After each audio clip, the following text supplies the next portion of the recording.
Franck Ferrand sur Europe 1, au cœur de l'histoire. Et la radio rend hommage à la presse écrite cet après-midi chez Franck Ferrand. Bonjour Franck. Bonjour Fatima, bonjour à tous. En cette fin de campagne électorale, les journalistes se démènent plus que jamais, mais à l'heure où Internet acquiert une importance considérable, c'est au cœur, c'est à l'origine du métier, à la bonne vieille presse écrite que nous allons en effet consacrer cette émission. Et on rappelle tout de même à nos auditeurs justement que leurs questions et leurs remarques sont les bienvenues sur notre site internet le www.europe1.fr. Exactement, nous aimons bien communiquer de cette façon. L'ouvrage qui sert de socle à cette émission s'intitule « La civilisation du journal ». Il évoque l'histoire de la presse française au XIXe siècle essentiellement. Il ressuscite les grandes plumes qui à l'époque ont hissé le journalisme au rang d'un art. On a du mal de nos jours à réaliser à quel point les journaux de papier, ont transformé la vie de nos arrière ou arrière-arrière-grands-parents.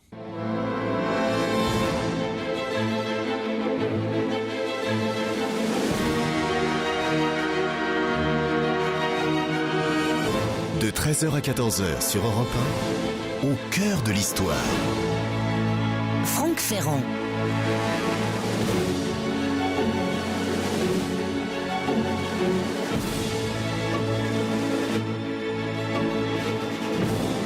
Alors je n'ai pas fait l'expérience ce matin au sein de la rédaction d'Europe 1, qui a sans doute d'autres chats à fouetter, mais j'aurais dû, car aujourd'hui encore, si vous demandez à un journaliste de vous citer la loi régissant la liberté de la presse en France, il vous répondra du tac au tac, c'est la loi du 29 juillet 1881.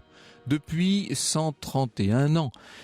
C'est évident, bien des choses se sont passées dans l'histoire du journalisme. La presse française a connu pas mal de vicissitudes. Il n'empêche, le principe essentiel, le principe régulateur de la liberté de la presse n'en reste pas moins cette sacro-sainte loi du 29 juillet 1881, qui par ailleurs régit l'affichage public. Vous savez, c'est pour ça que cette date vous dit peut-être quelque chose. Vous la voyez souvent écrite au pochoir sur les murs interdits d'affiches. Loi du 29 juillet 1881. La presse, au sens de journalisme, existe en France depuis bientôt 400 ans. C'est en 1631 que Théophraste Renaudot, un Poitevin né à Loudun, a fondé sa gazette hebdomadaire. Alors je précise tout de suite, pour éviter les courriers inutiles, qu'une feuille du même genre avait déjà vu le jour, elle avait été publiée à Strasbourg dès 1605. Dans la foulée, de nombreuses gazettes, des feuilles de toutes sortes vont voir le jour au XVIIe, au XVIIIe siècle. Vous savez bien le rôle qu'a joué la presse, notamment sous la Révolution. Bonaparte réorganise tout ça, comme il le fait toujours. C'est notamment le décret du 17 janvier 1800 qui, sur les 70 journaux parisiens de l'époque, en maintient seulement 13. Ils ne seront plus que 4 autorisés en 1811. Et encore, il faut savoir que Bonaparte, en fait, se fiait essentiellement au Moniteur, dont il était tout. Un historien du consulat nous dit, il est directeur, il est rédacteur en chef, il contrôle les informations, il veille à la mise en page, il critique les articles, il scrute les dépenses, il s'intéresse au tirage et à la circulation. Bref, il remplit toutes les obligations professionnelles du journaliste à qui serait confiée la fortune du journal. En vérité, Bonaparte ne fait qu'une chose, il contrôle l'information. Il la contrôle tellement que je vous dis qu'à la fin de l'Empire, il ne restera plus que 4 et même effectivement que 3 journaux autorisés. Mais, comme Napoléon lui-même le disait à Sainte-Hélène, à la longue, le sabre est toujours battu par l'esprit. Ce qui fait qu'après lui, sous la Restauration et surtout sous la monarchie de Juillet, le nombre des titres va faire florès, des titres qui défendent des opinions très variées, car les journaux, en ce milieu du 19e siècle, relèvent pour la plupart de ce qu'on appelle la presse d'opinion. On s'abonne à l'époque à un journal, surtout pour savoir quoi et comment penser. Nous reviendrons tout à l'heure sur les grandes plumes qui, à partir du règne de Louis-Philippe, vont élever le niveau de la presse. Attardons-nous pour le moment aux révolutions techniques qui vont donner un coup de fouet aux journaux. D'une part, vous avez toutes les innovations extérieures, si je puis dire. Le télégraphe, bien entendu, qui prend une extension considérable dans les années 1830 et qui active la circulation des nouvelles. Il faudrait parler aussi du câble sous-marin. Les agences de presse viennent se greffer sur cette première invention. L'agence Havas, par exemple, est fondée en 1845. Et puis, un certain nombre de pratiques qui vont devenir consubstantielles à la presse. Je pense à la publicité, bien entendu. Publicité qui va donner donner à la presse, au tournant des années 1860, une nouvelle raison d'être, en même temps que de nouveaux moyens de développement. Et puis d'autre part, il y a les innovations intrinsèques, celles qui concernent directement la fabrication des journaux, à commencer par la presse rotative, bien entendu, cette invention de la presse rotative qui nous vient au départ des États-Unis à la fin des années 1840 et qui va permettre 20 ans plus tard de faire exploser la diffusion en France. On va augmenter considérablement les tirages et on va aussi pouvoir faire baisser le prix unitaire des journaux. De plus en plus de journaux spécialisés voient le jour, mais aussi et surtout des journaux populaires comme le Petit Journal qui remportent d'emblée un succès énorme sous le Second Empire. Ce sont des journaux de format moyen, qui sont donc assez pratiques à manier, d'éditions multiples, ce qui permet de plus en plus de coller à l'actualité. Tout est relatif évidemment, on est encore loin de CNN. La feuille de chou ne coûte plus que 5 centimes au lieu de 15 ou 20, elle est vendue en kiosque ou à la criée et plus seulement sur abonnement. Elle est bourrée, vous allez le voir, de rubriques de feuilletons, de faits divers. Bref, on s'éloigne un peu de la presse d'opinion pour évoluer vers une presse d'information et de distraction. Et voilà qu'en 1881, vous voyez que j'ai de la suite dans les idées, Fatima, je reviens à ma loi du 29 juillet, voilà que la République, ça nous paraît évident, mais à l'époque c'est une incroyable révolution, la République vote donc une loi selon laquelle désormais l'imprimerie et la librairie sont libres. En pratique, ça veut dire que tout le monde a le droit, moyennant quelques formalités, d'éditer et de diffuser un journal. Le droit, je dis bien, ça ne veut pas dire forcément les moyens, ça c'est une toute autre question. Lors des débats à la Chambre, les débats préalables au vote de cette fameuse loi, les députés se sont beaucoup écharpés sur les responsabilités encourues sur les crimes et délits liés à l'exercice du journalisme. Ce qui compte, c'est qu'on ait supprimé dans le texte définitif quasiment tout ce qui relevait du délit d'opinion. Je dis quasiment car le législateur, héritier plus ou moins inconscient de 15 siècles de monarchie, a tout de même maintenu le délit d'offense au chef de l'État. Le sénateur Pelletan avait été 30 ans plus tôt un proche collaborateur du grand patron de presse Émile de Girardin, le fondateur du journal La Presse qui sous la monarchie de Juillet était l'organe des libéraux et au passage l'inventeur du roman feuilleton. Voici ce qu'écrit le sénateur Pelletan en 1881 à propos de cette nouvelle loi. Elle écarte tous les dangers imaginaires, tous les délits arbitraires qui n'étaient que des réminiscences du Moyen-Âge égarées dans la presse moderne. Le Moyen-Âge a bon dos aux heures faciles de la République modérée. Du reste, Clémenceau, comme toujours, est allé plus loin. À la tribune de la Chambre, l'ultra-républicain a déclaré « Je viens vous demander qu'on puisse impunément outrager la République ».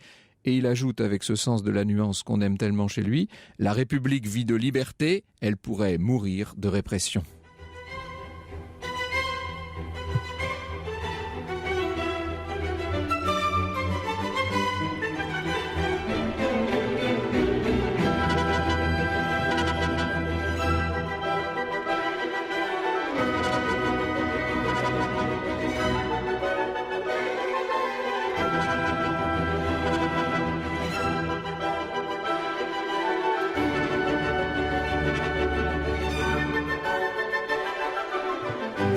Vous l'aurez reconnu, c'est l'ouverture du Barbier de Séville composé par Rossini. Restez à l'écoute d'Europe 1, Franck Ferrand revient dans un instant. .fr. Franck Ferrand sur Europe 1, au cœur de l'histoire. Et cet après-midi, Franck Ferrand met à l'honneur la presse écrite. Eh oui, la presse écrite. Alors j'ai sous les yeux une sorte de tiré à part. C'était pas un tiré à part, c'était un supplément spécial qui était paru dans le Quotidien de Paris le 29 juillet 1981. C'était donc évidemment pour le centenaire de cette fameuse loi. Ça s'appelait 1881-1981, 100 ans d'une certaine liberté de la presse. Et c'est Gérard Leclerc, figurez-vous, qui signait un très grand article sur ce centenaire et sur cette histoire de la loi du 29 juillet 1881. Une loi sur la presse qui est votée à la quasi-unanimité. 448 voix contre 4 à l'époque. Il faut vous dire que ça a été une période... On peut presque considérer, en tout cas un certain nombre d'historiographes ont pu le dire, que cette loi sur la presse était un peu la véritable naissance de la Troisième République. Une Troisième République qui, dans les années 1870, était née un peu en catimini et sans trop savoir où on allait. À partir du début des années 80, on sait très bien, et cette liberté de la presse pose en quelque sorte les bases, le socle de cette République qui vivra 70 ans, vous savez. Alors évidemment... on est à une époque où il y a quand même 600 titres de presse quotidienne. Vous imaginez, ça nous fait complètement rêver. Rien qu'à Paris, si l'on prend tous les titres, alors pas seulement les quotidiens, mais rien qu'à Paris, on a entre 80 et selon les années, 80 et 90 quotidiens entre 1881 et 1914. C'est considérable. Après la Première Guerre mondiale, ce nombre évidemment diminuera. En 1919, on verra une véritable hémorragie. D'ailleurs, on y reviendra tout à l'heure sur ce changement du nombre des titres. Mais il n'y a pas seulement le nombre des titres, il y a les tirages qui sont considérables avec 4 quotidiens de plus d'1 million d'exemplaires en 1900. Évidemment, ça fait rêver. C'est tout à fait extraordinaire l'ampleur, l'impact que pouvait avoir cette presse et notamment cette presse quotidienne à l'époque. C'est sans doute nous en parlerons tout à l'heure avec nos invités, mais c'est sans doute à comparer avec ce qui se passe en ce moment du côté d'Internet, évidemment. Alors la publicité trouve naturellement place dans les journaux. Cette industrie est liée aussi au développement de la technique, nous explique Gérard Leclerc. Marinoni, le mécano d'Émile Girardin, décidément, nous revenons à ce grand patron de presse. Marinoni donc avait mis au point des rotatives de plus en plus puissantes. En 1886, on en construit une, nous dit-il, de 50 mètres de long. Et en même temps, parce qu'il ne faut pas oublier ça, en même temps, le chemin de fer permet d'acheminer la presse le plus loin possible de la capitale, chaque jour, ce qui fait qu'évidemment, on a le journal frais. Vous savez, on a toujours cette image du correspondant de presse qui arrive pour donner son billet, qui en même temps récupère le ballot de presse qui lui arrive, bien entendu, encore fumant de la capitale. Et puis, simultanément, l'alphabétisation liée à l'école obligatoire va permettre de répandre, d'augmenter considérablement le lectorat. Donc, des rotatives immenses, un chemin de fer qui se répand sur le territoire et un public de plus en plus alphabétisé. Tout ça va donner à la presse, évidemment, les instruments de son explosion, de l'incroyable rayonnement qui est le sien à la fin du 19e siècle. Alors, les seules grandes périodes de limitation de cette liberté de la presse instituée par la loi de 1881, si l'on enlève la loi de 93 sur la répression de l'anarchisme, bon, enfin ça c'est vraiment une exception législative. Là, les seules périodes, ce sont les périodes de guerre. C'est notamment bien sûr la Première Guerre mondiale avec l'instauration d'une censure sur laquelle nous allons revenir dans un instant. C'est évidemment la période de l'occupation. Alors, qui dit période de l'occupation suppose qu'on parle aussi de la période de la libération avec la suppression d'un certain nombre de titres accusés de collaborationnisme. Et puis aussi, on a tendance à l'oublier, les guerres coloniales et notamment spécialement la guerre d'Algérie qui va faire quelques victimes dans la presse aussi. Nous en parlerons dans un instant. Je cite de nouveau Gérard Leclerc. Bernanos s'indignait il y a 35 ans, dit-il, alors on est là en 1981, donc il y a 30 ans de cette histoire, 31 ans, il s'indignait de l'interrogation de Lénine, la liberté pourquoi faire ? La liberté se justifie par elle-même, tout comme les libertés qui se prennent et ne s'octroient pas, écrit Gérard Leclerc.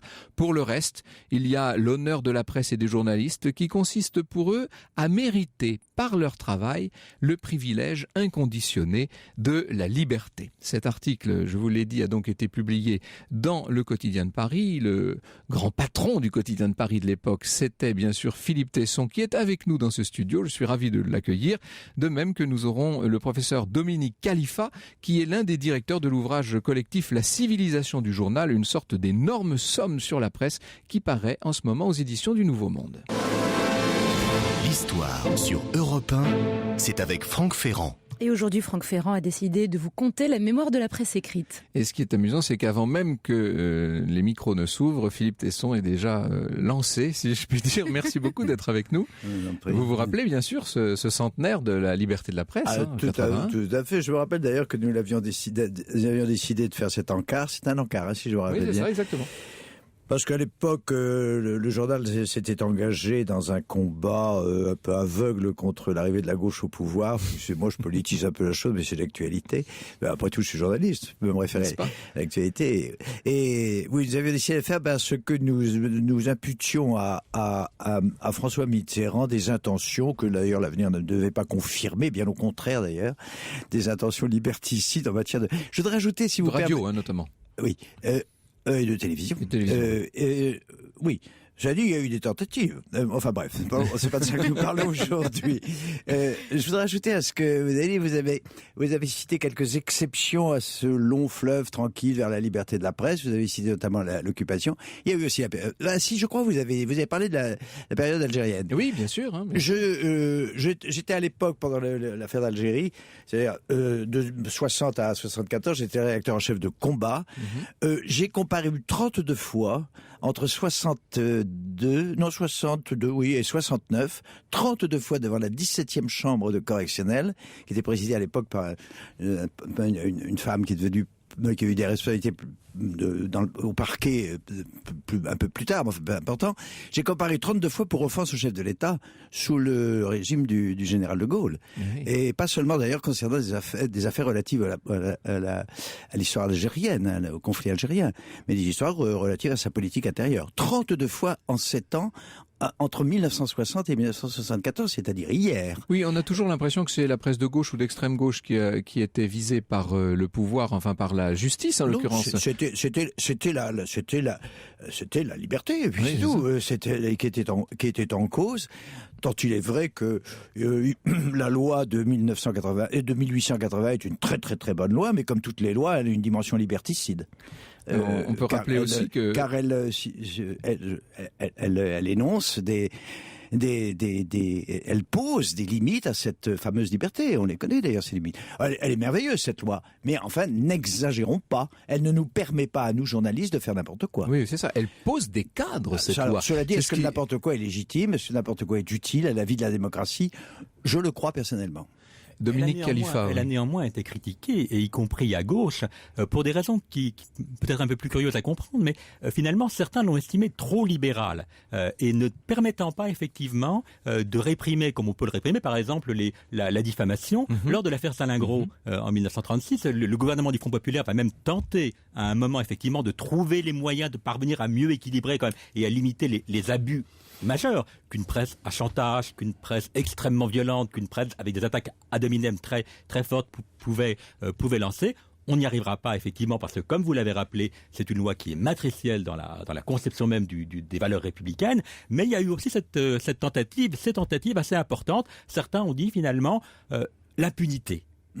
Mais ça, bien sûr, ça ne concerne pas les périodes que vous évoquez, oui. les rares périodes de censure qui ont effectivement été limitées à ces quelques moments de conflit. Ce qu'il faut dire, c'est qu'à cette époque, le Second Empire était tombé depuis 11 ans et qu'on avait connu, notamment sous ce Second Empire, on pourrait faire la liste de tous les régimes et de leurs rapports plus ou moins difficiles avec la presse, mais on avait connu là une période de très grande embrigadement, si je puis dire. Vous touchez là un point qui est majeur, qui est que les grands fondateurs de la République, ces hommes qui vont être les piliers de la Troisième République, sont tous des hommes dont la génération a vécu le Second Empire et qui ont vécu les prisons du Second Empire. Sainte-Pélagie, célèbre prison où les journalistes étaient enfermés, c'était le paradis du journaliste d'une certaine manière. Il y a même eu un moment un journal de Sainte-Pélagie tellement tous ces hommes ont fait l'expérience de la répression et de la censure journalistique, et ils ont posé effectivement comme une valeur fondamentale la liberté des journaux. C'est avec la grande loi sur l'école que vous évoquiez tout à l'heure et les libertés syndicales. Oui, c'est les trois grandes lois fondatrices de la Troisième République.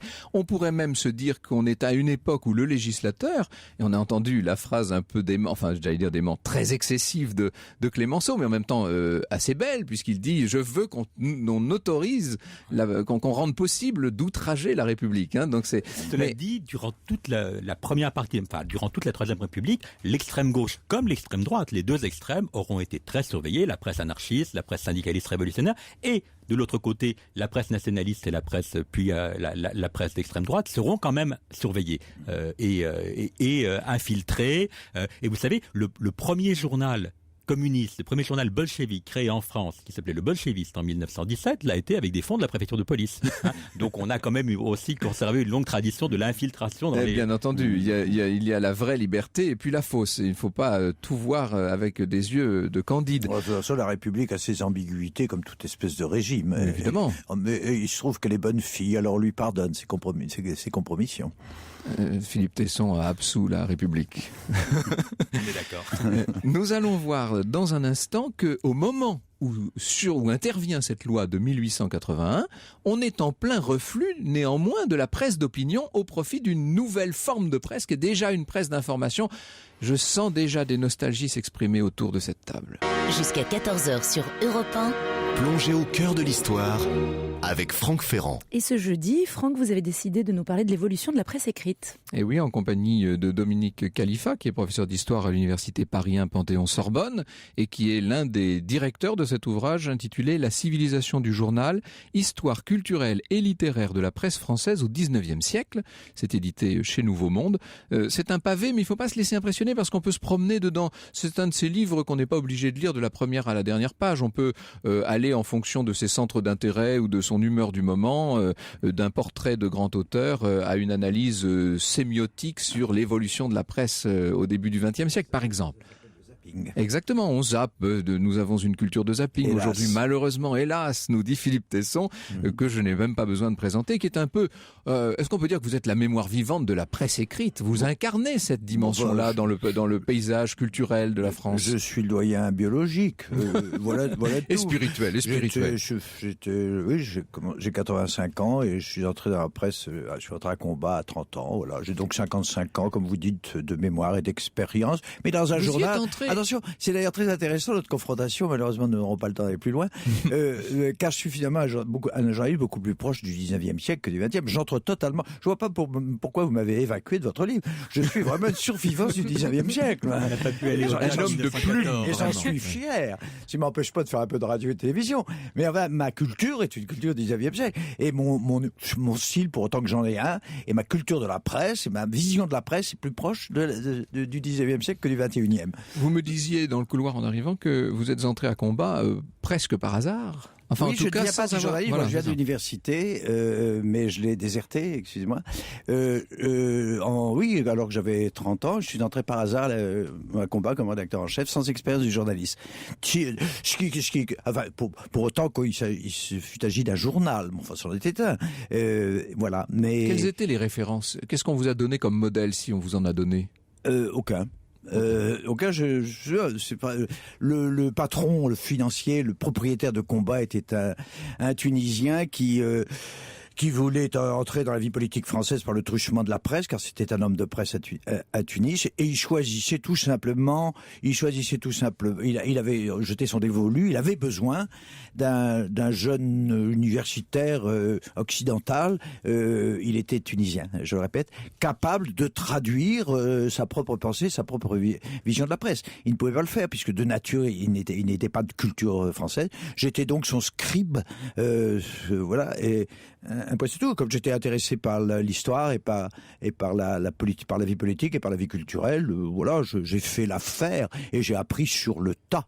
C'était l'époque où il y avait très peu d'écoles de journalisme. Il se trouve qu'aujourd'hui, il y en a énormément. Il y a moins de journaux, mais comme vous dites, il y avait 600 journaux, il n'y avait pas d'école. Aujourd'hui, il reste une dizaine de quotidiens nationaux, mais il y a également une dizaine d'écoles. Enfin, c'est un autre problème. Ce que vous dites, Dominique Khalifa. Ce que vous dites est majeur, parce que je crois que le livre qu'on a voulu faire, qui parle essentiellement du 19e siècle, on aurait pu sans aucune difficulté le prolonger jusque, on va dire, autour de la Seconde Guerre mondiale, jusqu'en 1944. Jusqu'à cette table rase, et donc vous rejoindre presque au moment de combat. Mais vous me disiez tout à l'heure que le livre était déjà très gros, et il l'est, donc on a hésité, on fera peut-être un second tome. Je voudrais juste dire un mot par rapport à Franck, à ce que vous disiez à propos du bouquin. C'est un gros livre, oui, mais c'est un livre dans lequel je crois on peut se promener à la recherche d'éléments très différents. Il y a à la fois tout ce que le lecteur a besoin de savoir pour comprendre l'économie, la technique, l'entreprise, les modalités d'écriture. Et puis il y a donc des informations, et puis il y a aussi des analyses beaucoup plus amples, beaucoup plus culturelles ou beaucoup plus littéraires. Et je crois effectivement qu'on peut y trouver vraiment son affaire en se promenant, même si effectivement les pages sont denses. Mais voilà. Alors, dans un instant, nous allons venir à la façon dont les journaux se sont peu à peu constitué. Comment en est-on arrivé au format, à l'organisation des pages, à l'installation d'un rythme qui sont ceux d'aujourd'hui? Nous allons y venir dans un instant. Ce que j'aimerais auparavant, et puisque Philippe Tesson se proclame homme du 19e siècle, c'est que nous revenions sur un certain nombre des pères fondateurs de ce qu'on appelle la presse. Ce qui est fascinant dans l'espèce de galerie de portraits que vous nous proposez dans cet ouvrage, Dominique Khalifa, avec tous ceux qui y ont contribué, car c'est un ouvrage collectif, 61 auteurs. Ça n'est pas un dictionnaire d'ailleurs, c'est plus intelligent que ça, si je puis dire. C'est en tout cas beaucoup mieux ordonné, d'une façon moins classique, moins obligatoire. Mais ce que vous montrez dans cette galerie de portraits, c'est qu'il y a beaucoup de grandes plumes, un grand nombre de littérateurs, un grand nombre d'écrivains se sont exercés au métier de journaliste. Tous les écrivains, je pense qu'on peut aller jusque-là, de Balzac à Péguy, et en passant par Hugo, évidemment, Lamartine, Chateaubriand, Mallarmé, Baudelaire, tout le monde. Vous mettez l'accent sur un point qui est fondamental. Le sous-titre de ce livre, c'est histoire culturelle et littéraire. Et les amis littéraires avec lesquels on a travaillé ont vraiment défendu l'idée suivante. Ce n'est pas seulement des écrivains qui écrivent dans les journaux. Oui, bien sûr, c'est cela, des écrivains. Mais c'est aussi que quelque chose de la littérature se passe dans le laboratoire, dans l'atelier du journal, c'est-à-dire qu'une large partie de l'innovation littéraire du 19e siècle, et au-delà, passe à travers effectivement ce laboratoire. On pourrait citer le poème en prose, on pourrait citer beaucoup d'autres choses, mais ça je crois que c'est un point qui est capital et qui n'avait pas été montré jusque-là. Vous citiez Balzac, Balzac écrivait « La presse, comme la femme, est admirable et sublime quand elle avance un mensonge. Elle ne vous lâche pas qu'elle ne vous ait forcé d'y croire. Et elle déploie les plus grandes qualités dans cette lutte où le public, aussi bête qu'un mari, succombe toujours. » Vous voyez à quel point d'ailleurs la phrase est littéraire. La littérature. Mais j'ajoute que excusez-moi, je viens au XXe siècle et au XXIe, mais c'est peut-être pas votre propos. Le XIXe siècle est un siècle dominé, gouverné, où l'esprit est gouverné par la littérature. Voilà, qu'il s'agisse aussi bien de la littérature romanesque que de la littérature théâtrale. C'est le triomphe du théâtre, qui n'est pas sans rapport avec la presse, enfin, nous n'avons pas le temps d'évoquer cette chose. Le XXe siècle, la littérature est évacuée au XXe siècle. Le XXe siècle, surtout à partir de sa deuxième moitié, est dominé par ce qu'il est convenu d'appeler, mais je le dis avec ironie, mais pas avec mépris, bien sûr, mais ça m'agace quand même, dominé par les sciences humaines. Les sciences humaines ont infiltré, à partir de l'après-guerre, ont infiltré la presse, je regarde avec méchanceté, la presse périodique comme la presse quotidienne. Il n'y a pas de journal aujourd'hui. On invite très très rarement les écrivains. Il y en a quand même encore. Oui, mais presque dans des pages à part. On invite, voilà. Tandis que les universitaires ont envahi comme les fourmis envahissent la charogne. Est-ce que la presse est le refuge de l'université? Je voudrais ajouter ceci. Il n'y a pas de bons journaux même des journaux populaires. Je vois même maintenant aujourd'hui le Parisien. Alors ne parlons pas évidemment de Libération et du Monde. Il n'y a pas de journaux qui ne fassent appel à ce qu'ils appellent des experts dans chacun de leurs numéros pour commenter les événements et l'actualité, alors qu'au 19e, c'était les grands écrivains qu'on invitait. Vrai ou faux? Oui et non. Je suis assez d'accord sur le constat. C'est-à-dire que la littérature, et je dirais même plus le roman, est la forme reine à travers laquelle la société du XIXe siècle se regarde, se contemple, s'identifie, s'évalue. Et ça, effectivement, vous avez parfaitement raison, c'est quelque chose qui s'est progressivement défait au XXe siècle, parce que d'autres formes de fiction, d'autres formes de récits, et je pense notamment à tout ce qui relève de l'image, ont pris le relais. Le rapport à l'université, je suis pas si certain. Bien sûr, je suis comme vous, les experts, mais l'homme de lettres était, le romancier était un expert, l'homme de lettres était un sociologue, l'homme de lettres était au XIXe siècle. Pas au même titre qu'aujourd'hui. Dans la bouche d'un universitaire, je rends hommage à cette vision que vous avez des choses. Enfin, vous êtes quand même, par exemple, vous êtes en matière de presse beaucoup plus expert et beaucoup plus intéressant. Enfin, vous avez au fond les choses, vous avez un savoir, vous avez une culture beaucoup plus expert que n'importe quel écrivain. Cet écrivain, vous personnellement, cet écrivain fût-il en même temps un ancien journaliste. Je pense à Jean d'Ormesson. Je préfère, moi, vous lire sous votre plume. C'est plus exact. Merci. Il y a une vérité scientifique, hein. Enfin, bref, il y en a une. C'est plus, ce que vous écrivez sur la presse, c'est plus exact que ce qu'écrirait un écrivain. Encore une fois, écrivain journaliste comme Jean d'Ormesson. Finalement, la spécialisation, l'expertise, ce sont les mots. C'est le bien du siècle. Et voilà. Voilà. C'est à double tranchant. Alors, un mot là-dessus. Au XIXe siècle, que faire de Guizot? Il est à la fois journaliste, écrivain, historien, universitaire et homme politique. Oui, il est homme politique. Il est historien. Il devient homme politique. Oui. Il y a dans cette presse que nous avons aimée, il y avait un suc spécifique. Il y avait quand même cette envolée littéraire qu'on a de plus en plus de mal à trouver. Il y a encore quelques-uns, Philippe Tesson en fait partie évidemment, il y a encore quelques grands éditorialistes, mais il y en a de moins en moins. Vous parlez dans cette galerie que vous nous présentez de tous ces grands auteurs, de ces grands écrivains qui ont contribué à des journaux et pas les moindres. Vous mettez par exemple en exergue Leroux, c'est vous qui signez l'article de Gaston Leroux, le père d'Arsène Lupin. D'ailleurs, nous consacrerons de Rouletabille, oui. Non, c'est Leblanc. C'est Leblanc, Lupin, oui. Là, on est dans le roman d'énigmes de la fin du 19e siècle. Vous parlez de son écriture polyphonique qui mélange tous les genres, tous les styles, une écriture sursaturée de références hétéroclites à Homère, à Sophocle, à Shakespeare, à Balzac, Hugo, Dumas, Voltaire, Rousseau et tant d'autres.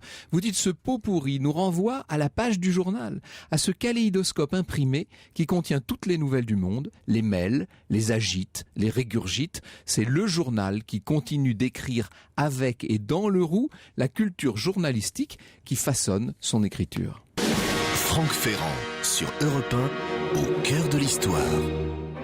Et Figaro, sur quoi? Figaro, sur quoi? Figaro quoi? Figaro là, Figaro quoi? Figaro là, Figaro su, Figaro giù, Figaro su, Figaro giù. Conta battissime sotto le furie, sulla frecca, dalla città, dalla città, dalla città, dalla città, dalla città. Apro Figaro, bravo bellissimo, a te fortuna non mancherà. Apro Figaro, bravo bellissimo, a te fortuna non mancherà. Sono il fecondo della città, sono il fecondo della città, della città, della città.